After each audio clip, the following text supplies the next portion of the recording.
Vamos a leer en nuestras Biblias Efesios capítulo 3, versículos 14 al 21. Dice la palabra del Señor, por favor, sígame con su vista, dice la Biblia: por esta causa doblo mis rodillas ante el Padre de nuestro Señor Jesucristo, de quien toma nombre toda familia en los cielos y en la tierra, para que os dé, conforme a las riquezas de su gloria, el ser fortalecidos con poder en el hombre interior por su Espíritu, para que habite Cristo por la fe en vuestros corazones, a fin de que, arraigados y cimentados en amor, seáis plenamente capaces de comprender con todos los santos cuál sea la anchura, la longitud, la profundidad y la altura, y de conocer el amor de Cristo que excede a todo conocimiento, para que seáis llenos de toda la plenitud de Dios. Y a aquel que es poderoso para hacer todas las cosas mucho más abundantemente de lo que pedimos o entendemos, según el poder que actúa en nosotros, a Él sea gloria en la Iglesia en Cristo Jesús por todas las edades, por los siglos de los siglos. Amén. Para considerar este texto es importante que recordemos primeramente el lugar que tiene este párrafo que vamos a considerar para la predicación. Si tomamos en cuenta el contexto, en el versículo 14, Pablo está retomando la idea que comenzó en el versículo 1 de este capítulo 3. Fue interrumpido por un extenso paréntesis que comenzó en el versículo 2 hasta el versículo 13. Podemos ver cuando él dice en el capítulo 3, versículo 1, por esta causa, yo Pablo, prisionero de Cristo Jesús por vosotros los gentiles, versículo 14, doblo mis rodillas ante el Padre de nuestro Señor Jesucristo. Entonces vemos que el versículo 2 al versículo 13 fue un extenso paréntesis que para Pablo fue necesario abordar cuando él se disponía a orar por lo que él había estado mencionando. ¿Qué es lo que impulsa a Pablo a doblar las rodillas ante el Padre de nuestro Señor Jesucristo? Entre otras cosas, el apóstol ha estado mencionando, primero, que la gracia de Dios al salvar a los creyentes fue algo totalmente inmerecido, ya que ellos estaban sin Cristo, muertos en delitos y pecados. Pablo nos ha descrito como hijos de ira, lo mismo que los demás. Pablo también ha dicho que los hombres sin Cristo están o viven conforme al príncipe de este mundo. Pablo, aparte de decir nuestra condición deplorable, nos ha también mostrado el amor y la gracia de Dios en el capítulo 2, versículo 4, diciéndonos que Dios mostró su amor, que aunque nosotros éramos pecadores, Cristo murió por nosotros. Pablo también ha estado diciendo en el capítulo 2 que por medio de esa reconciliación los unos y los otros tenemos acceso al Padre. En el capítulo 2, versículo 19, terminando ese capítulo, Pablo ha estado recordando que el pueblo de Dios es una nación, es una familia, es un edificio. Tres metáforas diferentes ha utilizado para describir lo que son los cristianos en Cristo Jesús. Utilizando esa última imagen de un edificio, Pablo dice que ese edificio está compuesto por hombres y mujeres que han creído en el Evangelio y que ese edificio es el templo del Dios viviente, es un santuario para que Él habite. Esto es muy importante que nosotros lo recordemos porque nos ayuda a pensar que no existe hoy en día ningún templo terrenal, sea judío o sea gentil, sino que solamente la iglesia compuesta por hombres y mujeres alcanzadas por el Evangelio, ellos son la morada de Dios. Allí habita el Señor por su Espíritu. Pablo no solo ha considerado el gran misterio de Dios, que es su iglesia, sino que en el capítulo 3 nos habla de su propósito sublime, en el versículo 10 del capítulo 3. Dice que la iglesia, ese santuario de Dios, está puesto para que la multiforme sabiduría de Dios sea ahora dada a conocer por medio de la iglesia a los principados y potestades en los lugares celestiales. La revelación de ese misterio escondido no solo tiene como propósito el que los hombres puedan ver la salvación de Cristo, prodigada tanto a judíos como gentiles, sino que estas preciosas verdades deben también ser contempladas y conocidas por los ángeles. Pero, ¿a quiénes miran estos ángeles? Pablo responde que ellos miran a la iglesia. La iglesia es el organismo que Dios dispuso para enseñarles a los ángeles, inclusive, hermanos, la gloria de Dios. Ella es la encargada de expresar la multiforme o multicolor sabiduría de Dios. La iglesia de Cristo es la máxima expresión de la misericordia divina y ella colorea la gracia de Dios a través de todos los hombres que han sido unidos a ella. Los principados y potestades espirituales que menciona Pablo en el versículo 10, es decir, los ángeles, se maravillan y adoran a Dios contemplando su misericordia y sus maravillas efectuadas por la obra de Cristo en la iglesia. No hay un organismo que llame más la atención al mundo espiritual ni al mundo físico que la iglesia. Las realidades espirituales son tan maravillosas que todos se extasían viendo cómo, por el sacrificio de Cristo, los pobres y débiles hombres entregados a toda clase de pecados son convertidos en hijos de la luz y se revisten de la santidad de Dios. Cuando Pablo entonces considera estas verdades que he estado mencionando rápidamente expuestas en los capítulos 2 y 3, al considerar esas trascendentes realidades, Pablo entonces ora. Él se ve impulsado y motivado a doblar las rodillas ante el Padre del Señor Jesucristo y entonces nos dice su oración. ¿Qué es lo que el apóstol Pablo ora? ¿En qué consiste precisamente esa petición? El versículo 16 nos contesta, para que os dé, conforme a las riquezas de su gloria, el ser fortalecidos con poder en el hombre interior por su espíritu. Tomemos primeramente la frase ser fortalecidos con poder en el hombre interior. La petición entonces consiste ¿en qué? En que los creyentes sean fortalecidos.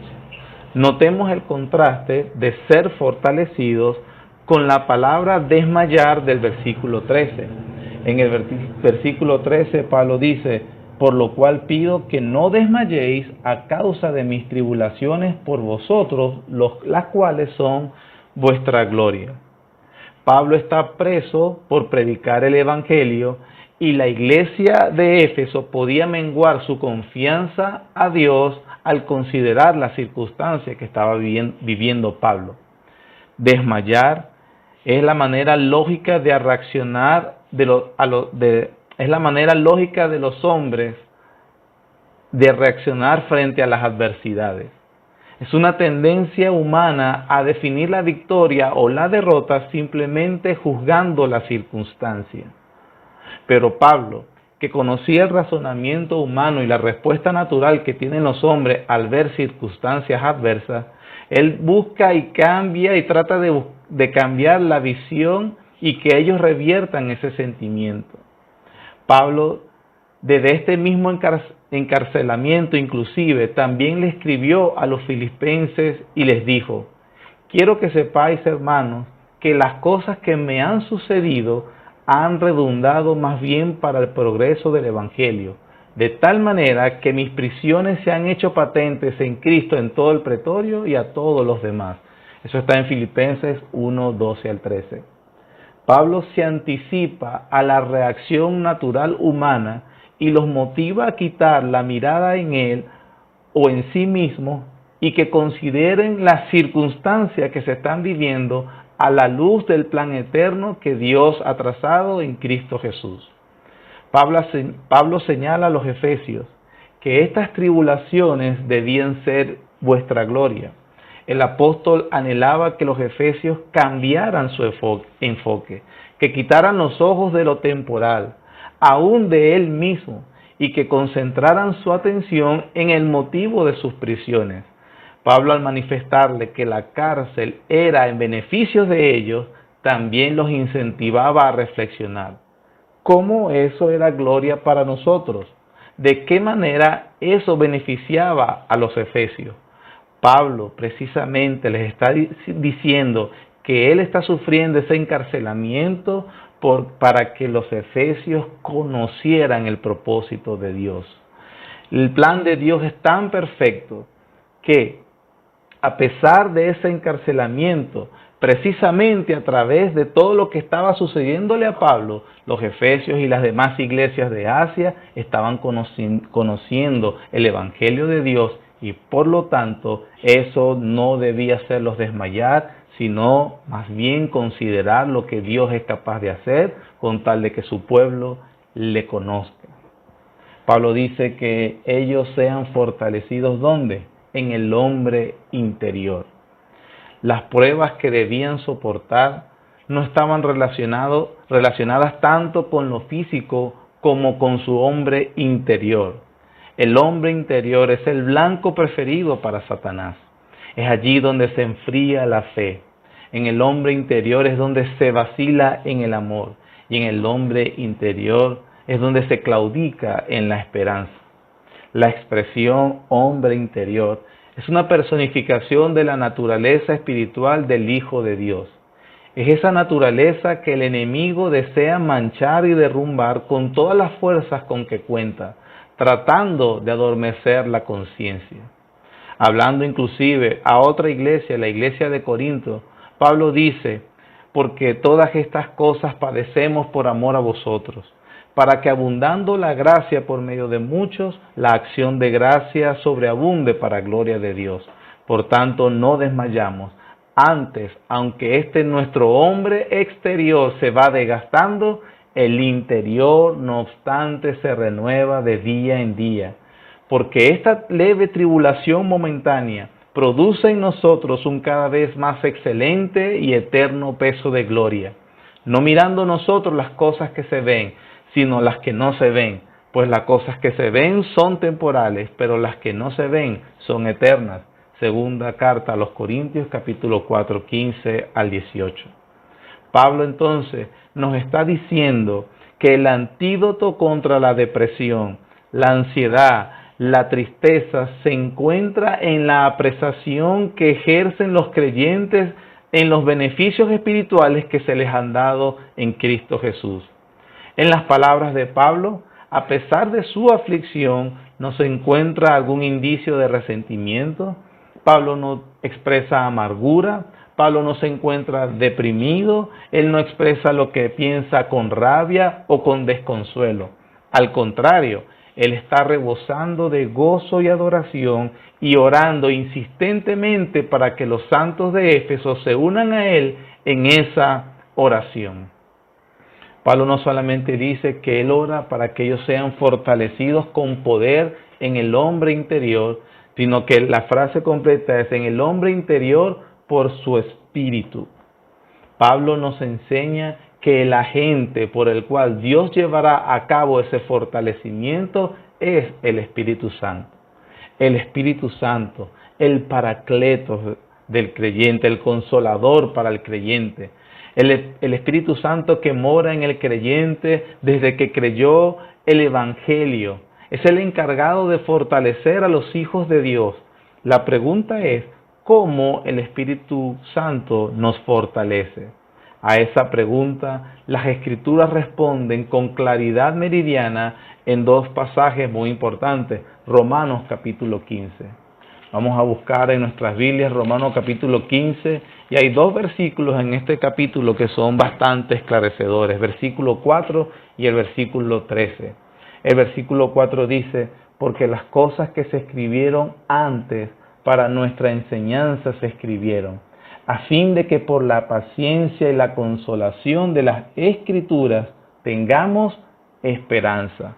El versículo 13 dice también: y el Dios de esperanza os llene de gozo y paz en el creer, para que abundéis en esperanza por el poder del Espíritu Santo. Pablo menciona en el versículo 4 que las Escrituras tienen el propósito de darnos esperanza, conociendo la paciencia y la consolación que se nos enseñan a través de esta. Pero luego en el versículo 3 nos dice que es por el poder del Espíritu que nosotros abundaremos en esperanza. ¿Qué significa esto entonces?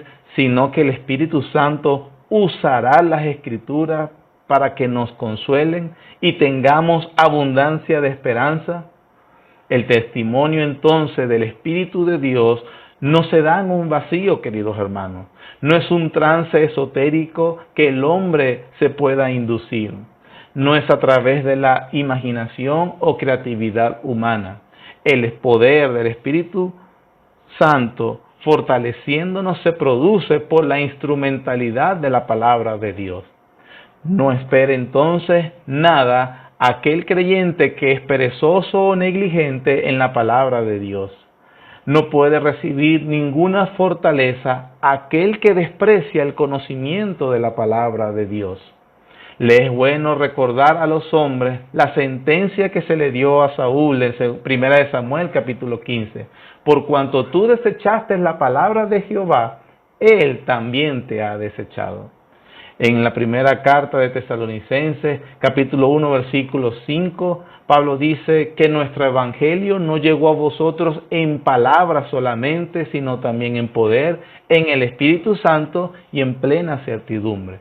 Esa plena certidumbre significa que el Espíritu Santo obra en el corazón del creyente para que tenga la plena persuasión de la obra salvadora del Trino Dios en favor suyo. Pablo no solamente dice que el Espíritu Santo los fortalecerá en el hombre interior, sino que también menciona en ese mismo versículo 16 de dónde sacan los recursos el Espíritu Santo para precisamente fortalecernos. Versículo 16 dice, para que os dé, conforme a las riquezas de su gloria, al ser fortalecidos con poder en el hombre interior por su Espíritu. El Espíritu Santo entonces utiliza esa fuente inagotable de recursos espirituales para fortalecer a los creyentes. Es necesario que el corazón del creyente sea avivado constantemente con el conocimiento de los atributos divinos, atributos que reflejan la gloria de Dios. A veces pensamos en la gloria divina como simplemente un resplandor de luz inaccesible más fuerte que la luz solar. Pero realmente la gloria de Dios son sus atributos. Son su amor, su justicia, su ira, su santidad. Todos esos atributos manifiestan la gloria y es esa gloria que debe fortalecer nuestro ser interior. Es decir, los atributos divinos deben ser aplicados por el Espíritu Santo para el abundante desarrollo espiritual de los creyentes. Y esos atributos se encuentran explicados en la palabra de Dios. No solamente Pablo nos ha dicho ya que su petición es para que Él nos dé conforme a las riquezas de su gloria, al ser fortalecidos con poder en el hombre interior, sino que también nos dice en el versículo 17, para que habite Cristo por la fe en vuestros corazones. Es una frase un poco misteriosa, sobre todo al dirigirla a una iglesia de creyentes. No está Cristo morando en los creyentes. Sin embargo, para comprender esta frase de Pablo, para que habite Cristo por la fe en vuestros corazones, la podemos comprender si nos fijamos en el significado del vocablo habite, del verbo habitar que usa Pablo en este versículo. Los entendidos en el idioma griego nos explican que es un verbo, ese verbo utilizado, habitar, para que habite, con una connotación bastante fuerte. Da la idea de habitar confortablemente. Es el sitio que va de acuerdo a la personalidad del que habita en ese lugar. Es un lugar que está moldeado según las preferencias de la persona que habita. Un teólogo llegó a describir este verbo como dándonos un ejemplo de que nosotros tuviéramos los recursos suficientes para remodelar nuestro hogar, nuestra casa, a placer. Imagínate por un momento que tú tuvieras todos los recursos para acomodar la casa a tu gusto, poner la cocina como a tu esposa le gustaría tenerla, tener los muebles, la sala, el estar, las habitaciones, el jardín y cada uno de los espacios con las medidas que te gustaría, con los objetos que son preferentes para ti. Imagínate por un momento que tuvieras esa disposición. ¿En cómo se convertiría esa casa luego de haber terminado toda esa remodelación? Seguramente que estar en ese lugar es confortable. Habitarías permanentemente y agradablemente porque precisamente ese lugar es conforme a mis deseos. Esa es la idea entonces que se quiere transmitir con ese versículo. Que Pablo dice que cuando los creyentes son fortalecidos, son de alguna manera cada vez más moldeados según la palabra de Dios y el Espíritu Santo utilizando la palabra de Dios para moldearlos según las preferencias de Cristo. El Espíritu Santo vino a morar en los creyentes, pero encuentra precisamente nuestro corazón y nuestra vida como Moisés describió a la creación en Génesis 1:1. Dice Moisés que la tierra estaba desordenada y vacía. Eso significa que era un lugar inhóspito, un lugar donde el desarrollo de la vida normal era imposible, pero que con la intervención de la poderosa palabra de Dios eso cambió. Y Él dijo, sea la luz, y la luz fue hecha. De la misma manera, entonces Pablo nos ayuda y nos invita a entender que el Señor, a pesar de que nos encontró muertos en nuestros delitos y pecados, desordenados y vacíos, en un lugar donde el Santo Salvador no podía morar permanentemente, pero que con el poder del Evangelio resplandeció la luz en nuestros corazones y que desde ese día ha estado transformando nuestro ser para que sea un lugar cada vez más placentero para Él, un lugar donde Él habita plácidamente. Por eso los creyentes deben ser fortalecidos en el hombre interior. Pero no solamente dice el texto en el versículo 17 para que habite Cristo por la fe en vuestros corazones, sino que también dice a fin de que arraigados y cimentados en amor. Las palabras arraigados y cimentados sugieren una doble metáfora. En primer lugar, sugiere la metáfora de un árbol y la de un edificio. Para asegurar la estabilidad de un árbol se requieren las raíces, que ellas caben profundamente. Igualmente, para un edificio es necesario un fundamento estable, un fundamento que sustente a toda la estructura del edificio. El árbol, así firmemente arraigado, que representa a todos los que aman al Señor, florecerá y producirá el fruto correspondiente. El Salmo 1 dice que el creyente que medita en la palabra será como árbol plantado junto a corrientes de agua, que da su fruto a su tiempo y su hoja no cae. Asimismo también el edificio sólidamente fundado continuará creciendo para llegar a ser un templo santo en el Señor. El fundamento de ese edificio entonces, ¿quién es? Jesucristo, dice el capítulo 2, versículo 20. Pero no solamente Pablo dice que debe habitar Cristo en la fe en vuestros corazones, sino que el versículo 18 dice que una vez que nosotros siendo arraigados y cimentados en amor, seáis plenamente capaces de comprender con todos los santos. Observa, mi querido hermano, sean plenamente capaces de comprender con todos los santos, es el énfasis. Estas palabras nos indican que para ser nosotros capaces de comprender el amor de Dios es necesaria la relación con otros cristianos. Los creyentes reunidos son un templo para morada de Dios en el Espíritu. Entonces, no se puede uno apropiar ni experimentar el amor de Dios a menos que tenga comunión con otros cristianos. La fe Sin duda es algo personal, pero no es individualista.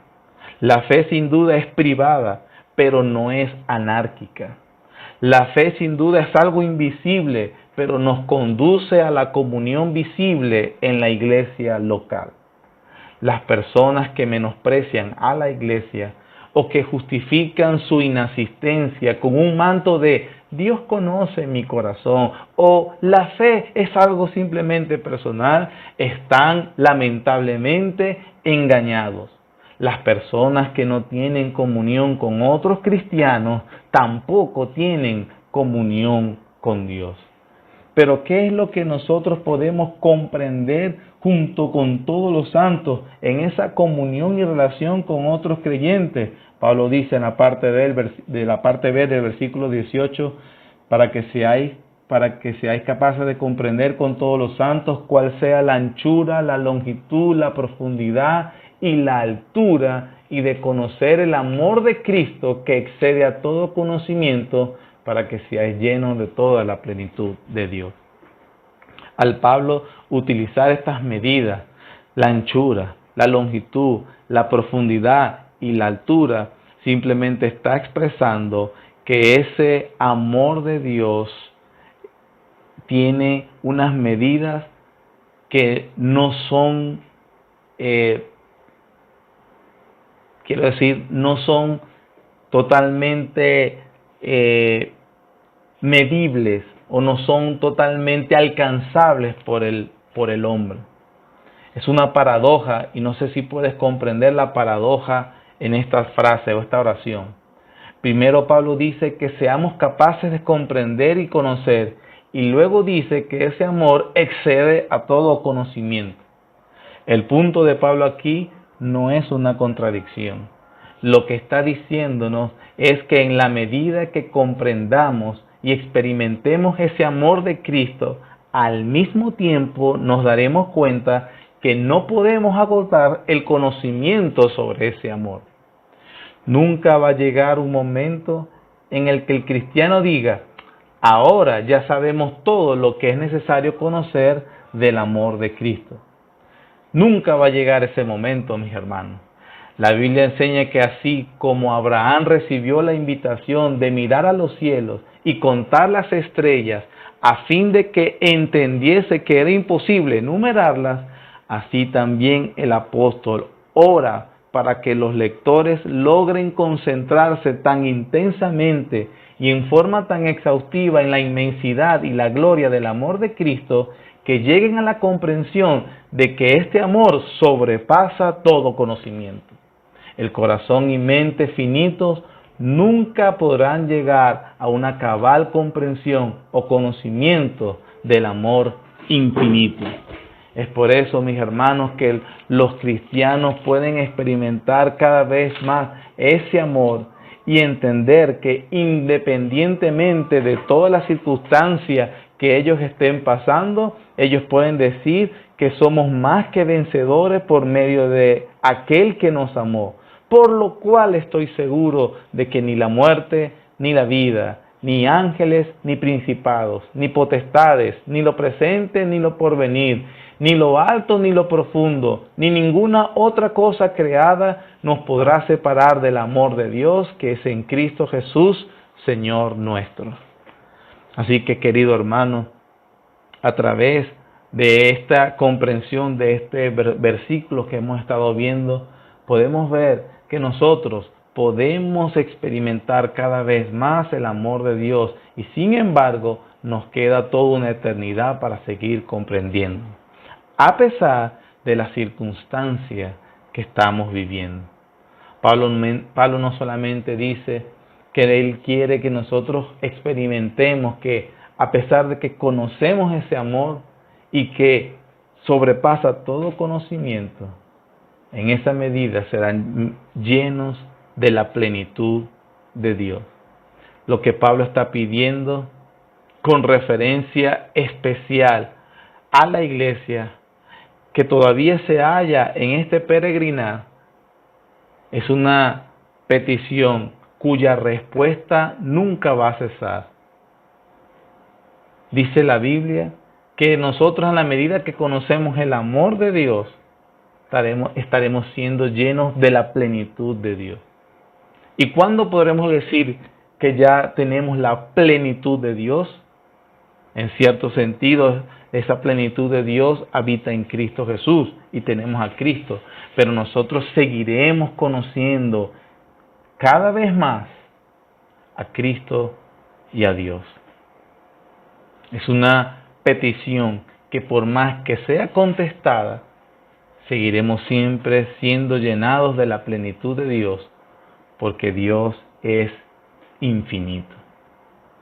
Mis queridos hermanos, después de Pablo haber expresado esa petición y esa oración en los versículos que hemos leído, en el versículo 20, Pablo no le queda más que expresar una doxología, una alabanza, una adoración.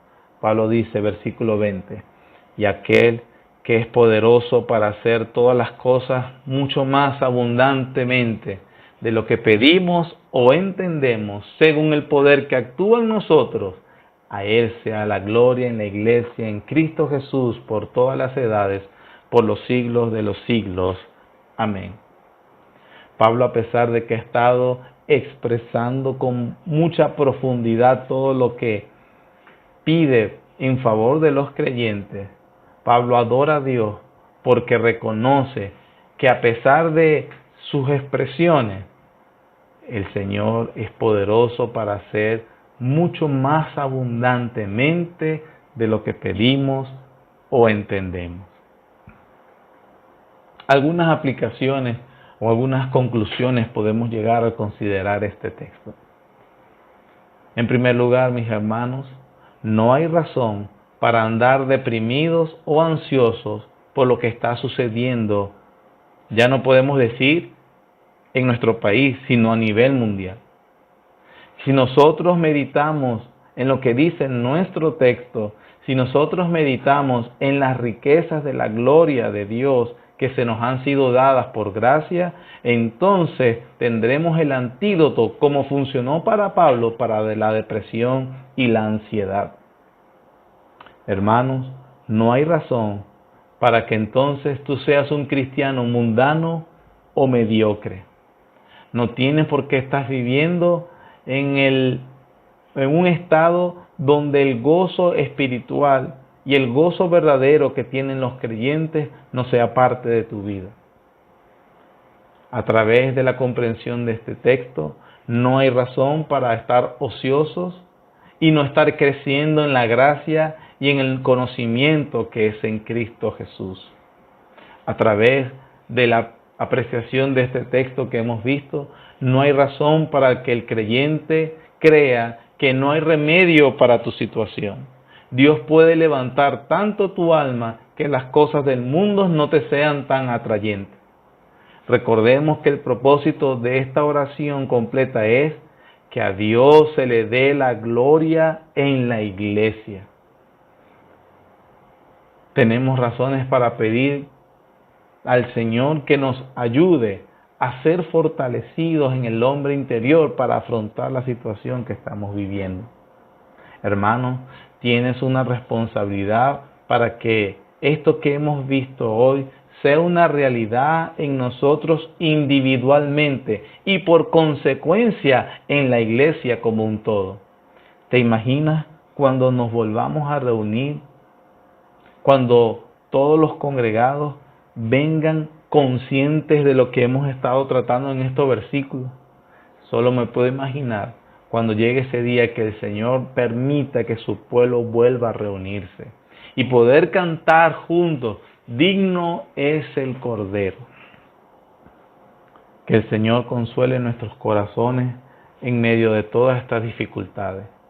Y mi oración, y para que sea una oración de unos por otros, es que seamos fortalecidos con poder en el hombre interior por su Espíritu, para que habite Cristo por la fe en vuestros corazones, a fin de que, arraigados y cimentados en amor, seáis plenamente capaces de comprender con todos los santos cuál sea la anchura, la longitud, la profundidad y la altura, y de conocer el amor de Cristo que excede a todo conocimiento, para que seáis llenos de toda la plenitud de Dios. Amén. El Señor les bendiga.